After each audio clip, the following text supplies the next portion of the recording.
Donc je vais traiter l'hypothyroïdie de l'adulte, mais surtout dans son verset de dépistage. Comment dépister, chez qui dépister et pourquoi dépister? Parce que vous voyez là devant vous déjà des conséquences imposant un dépistage. Et donc je présente mes conflits d'intérêts tout en précisant que c'est une présentation qui est financée par Merck. Et je peux dire que même si elle est financée par Merck, vu qu'il y a un seul lévothyrox au Maroc, je n'ai aucun conflit d'intérêt par rapport à cette présentation.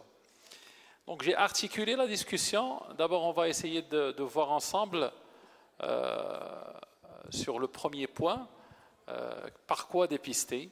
Et quand vous allez dépister, vous allez vous allez prouver l'hypothyroïdie. On va se trouver devant trois cas de figure. Trois cas de figure, c'est les sous-types d'hypothyroïdie qu'on va les voir ensemble. Pourquoi on va la sous-typer? Parce qu'il y a un sous-type qui reste ambigu et qu'on va essayer dans cette première partie de voir son évolution. Et la deuxième partie sera consacrée pourquoi dépister. La réponse, c'est parce qu'on a des conséquences.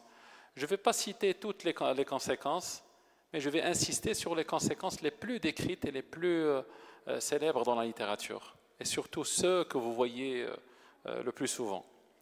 Et avant de finir par les recommandations internationales, que ce soit chez qui dépister l'hypothyroïdie ou quel dépistage pour une femme enceinte, parce que elle aussi, elle fait partie des terrains particuliers, on va essayer de traiter quelques terrains, notamment les terrains d'auto-immunité et les terrains, parce que c'est fréquent maintenant, et le sujet âgé.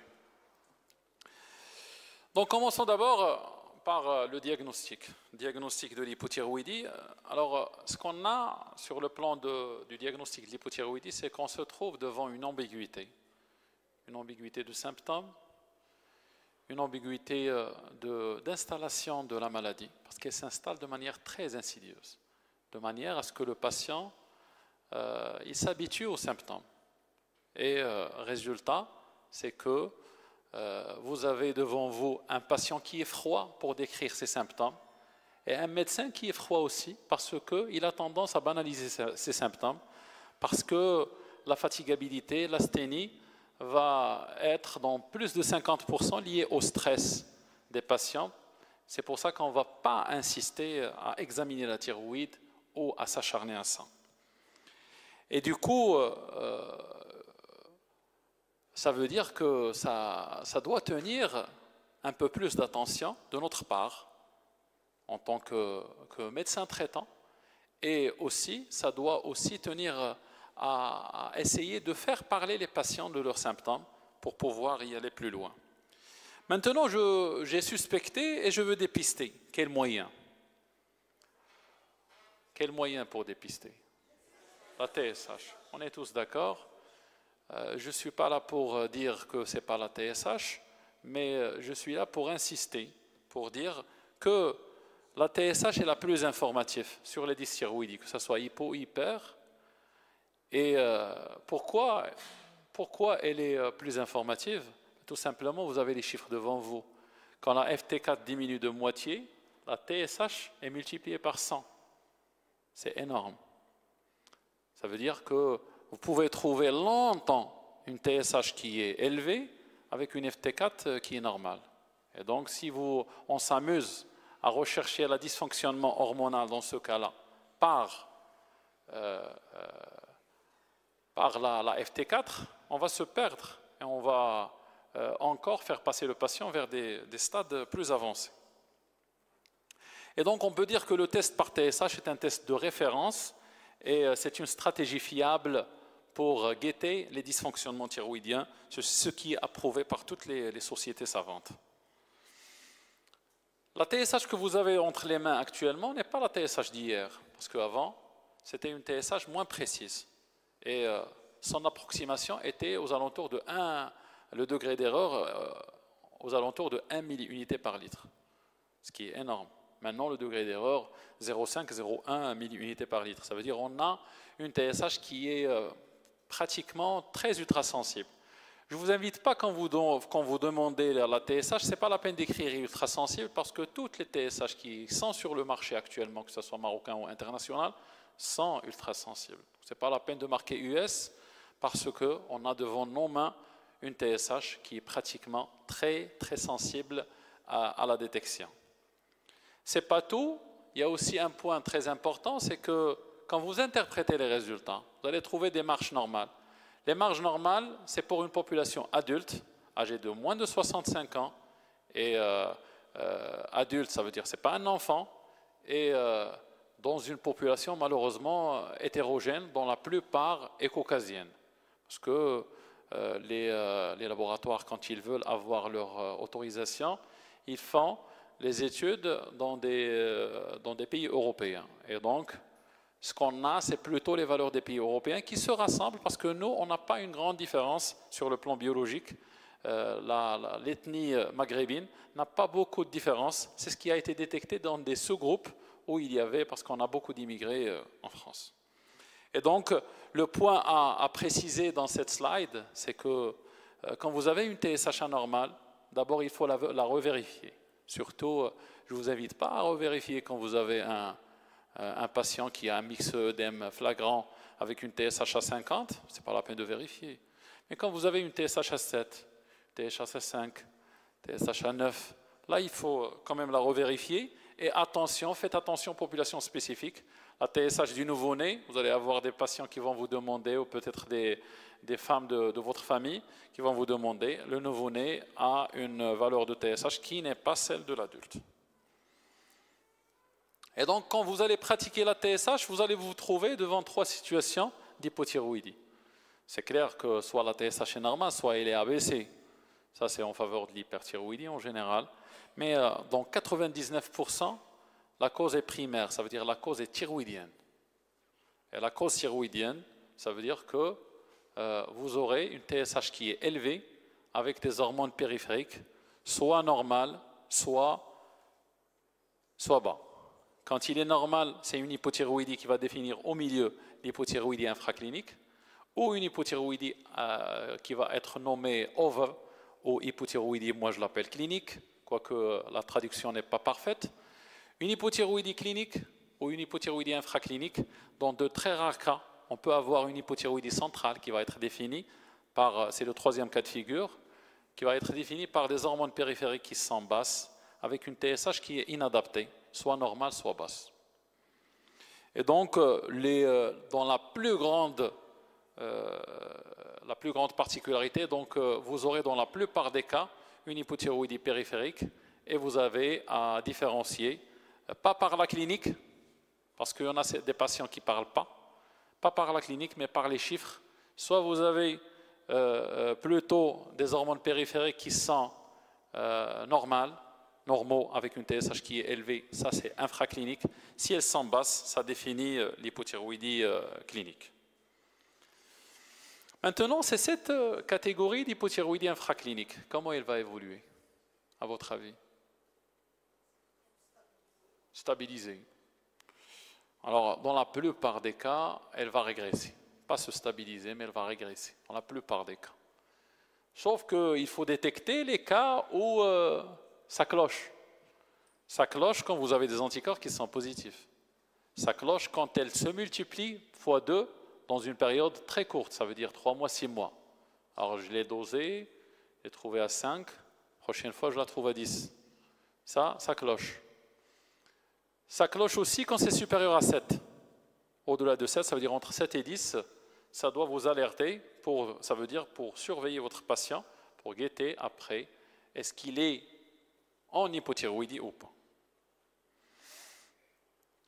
Maintenant, voyons voir pourquoi je vais dépister. Ou la question, quelles sont les conséquences? Mais la vraie question, pourquoi je vais dépister? Parce qu'il y a des conséquences. Il y a des conséquences et je vais essayer de rassembler les conséquences qui persistent, même si le patient ne présente pas de symptômes. Ça veut dire à des taux qui ne sont pas très élevés. Les conséquences pour des TSH supérieurs à 100, on les connaît tous. Le stade ultime, c'est le coma myxœdémateux qui est mortel. Et généralement, quand on manque d'hormones thyroïdiennes, je pense qu'on va mourir 2 ans, 3 ans après, sans hormones thyroïdiennes. Mais on va mourir par un coma myxœdémateux. Et c'est le stade ultime. Maintenant, c'est pour les TSH entre 5 et 20, qu'est-ce qui se passe? Est-ce qu'il y a un risque qui est élevé sur le plan cardiovasculaire, puisque le cardiovasculaire est à la mode? Déjà, le professeur Khabbaj a parlé du rein, et il dit qu'au rein, le malade qui a une pathologie rénale chronique, il va décéder par son cœur. Et donc, on se pose la question, est-ce que l'hypothyroïdien aussi? Donc, le premier malheur qui arrive à l'hypothyroïdien, c'est qu'il voit changer ses lipides. Et sa fraction lipidique plasmatique il aura tendance à avoir une hypercholestérolémie, une hyper-LDLémie et une hypertriglycéridémie. Vous avez vu ce matin l'hypertriglycéridémie avec professeur Paul Valencier et professeur Al-Iraqi. Et elles sentent ce qu'elles sentent, elles sont impliquées quelque part. Même si on veut fermer les yeux, elles sont impliquées dans les complications microvasculaires en moins. Et donc, le patient hypothyroïdien, il a un bilan lipidique qui est perturbé. La perturbation, si vous voulez des chiffres, entre 5 et 20, vous aurez plus 0,10, plus 0,15 sur le cholestérol local, total. Sur le LDL, plus 0,10. Plus 0,10, et ça va vous paraître peu, mais pour quelqu'un qui a déjà un excès, c'est majoré. Et donc on se demande toujours, quand on a une anomalie qui est créée pour nous donner une dyslipidémie, est-ce que c'est réversible?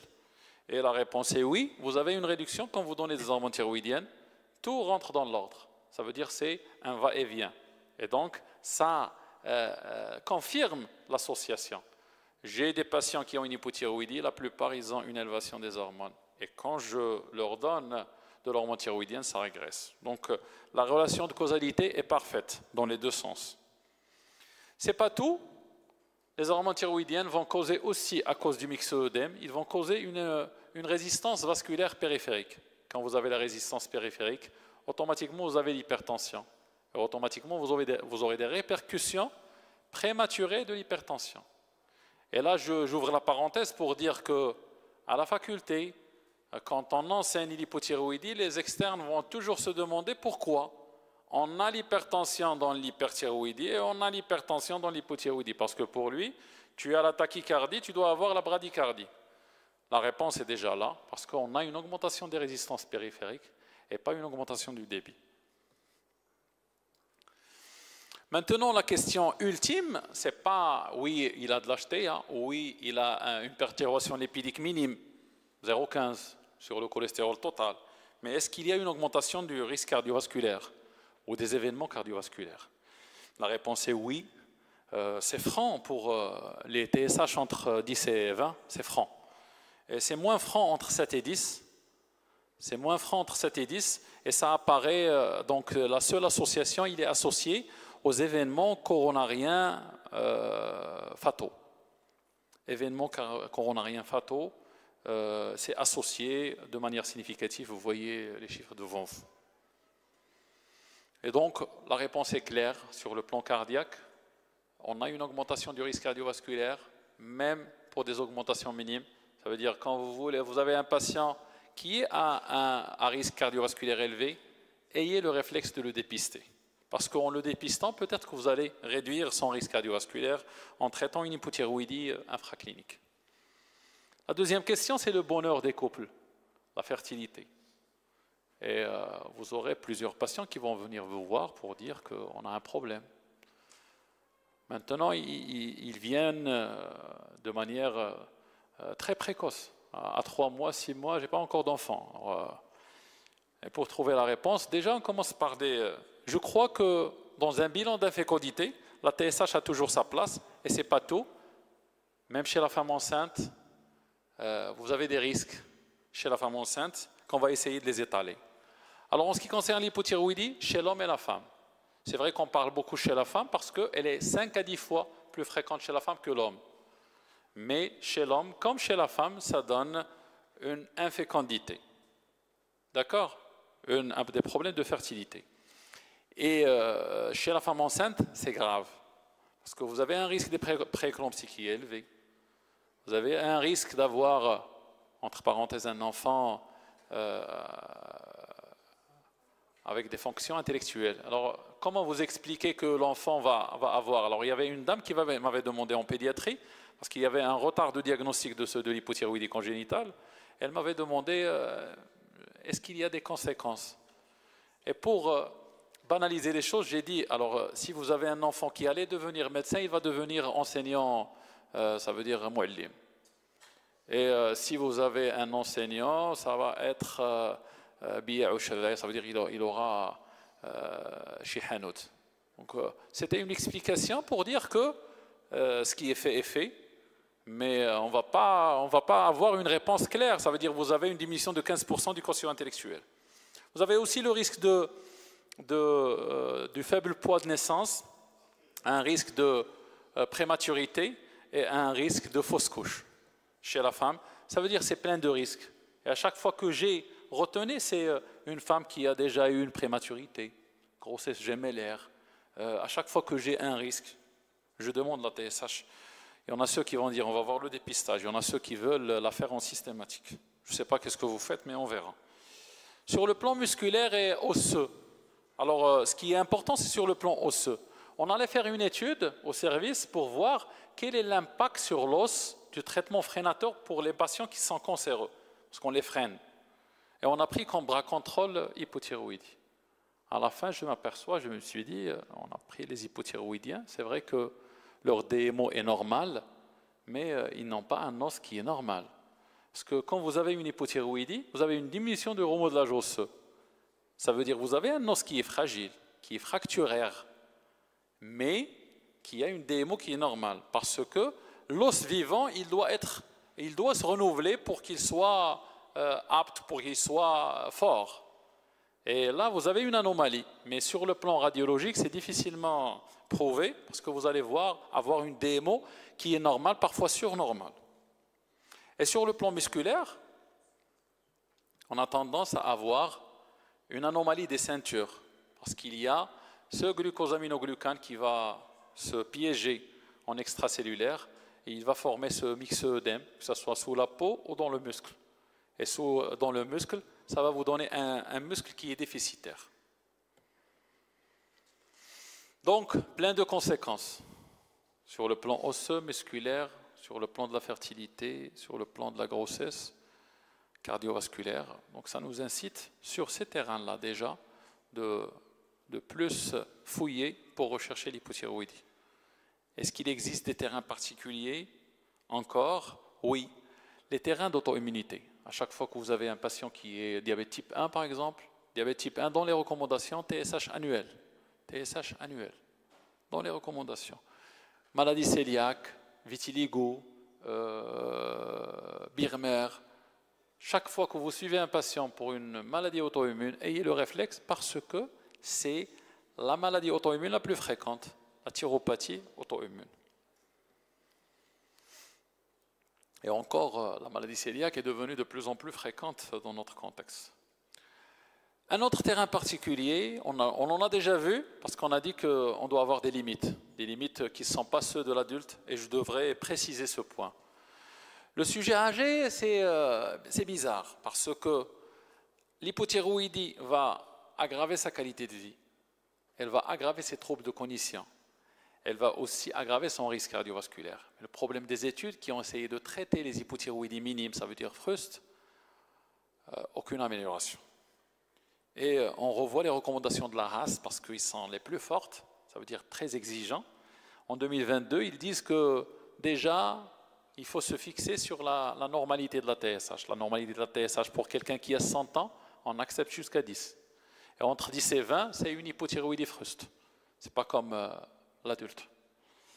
Et quand vous avez une TSH entre 10 et 20, le traitement est discutable. Plus de 20, le traitement est indiscutable par le lévothyrox. Et au cas par cas, j'ai un patient qui a des troubles de cognition, j'essaie de traiter, mais tout en ayant une certaine visibilité sur l'amélioration des symptômes. On a traité le lévothyrox, mais il n'a pas amélioré donc les troubles, parce que moi je ne vis pas avec le patient. Ils m'ont dit que c'est récent, oui, je veux bien le croire, mais quand j'ai donné le traitement, ça ne s'est pas amélioré. J'arrête, parce que ça ne sert à rien. Maintenant, quelles sont les recommandations de dépistage d'après vous? ce qui est recommandé dans la plupart des sociétés. J'ai cité presque tout ici. La plus facile, c'est celle de l'ATA. ATA, à chaque fois que le sujet arrive à 35 ans, surtout quand il est femme, plus de 35 ans, dépistage systématique et à renouveler chaque 5 ans. Ils sont les plus faciles, ça veut dire pour les autres, il n'y a pas de dépistage systématique. Ils recommandent quand même d'avoir au moins un symptôme ou un facteur de risque thyroïdien. C'est pour ça que quand j'ai revu, je pense que le message est clair. J'ai choisi les profils patients chez qui il faut insister. Ça, ces patients-là, il ne faut pas les rater, il faut toujours demander une TSH. Femme enceinte et surtout une femme à risque. Ça veut dire une femme qui a déjà antécédent de prématurité, grossesse précieuse, grossesse gémellaire. Les personnes âgées, les femmes ayant plus de 35 ans, comme le recommandent les Américains, parce qu'il y a un fort risque. Les femmes enceintes ayant des antécédents de maladies thyroïdiennes auto-immunes avant la grossesse, ça c'est clair.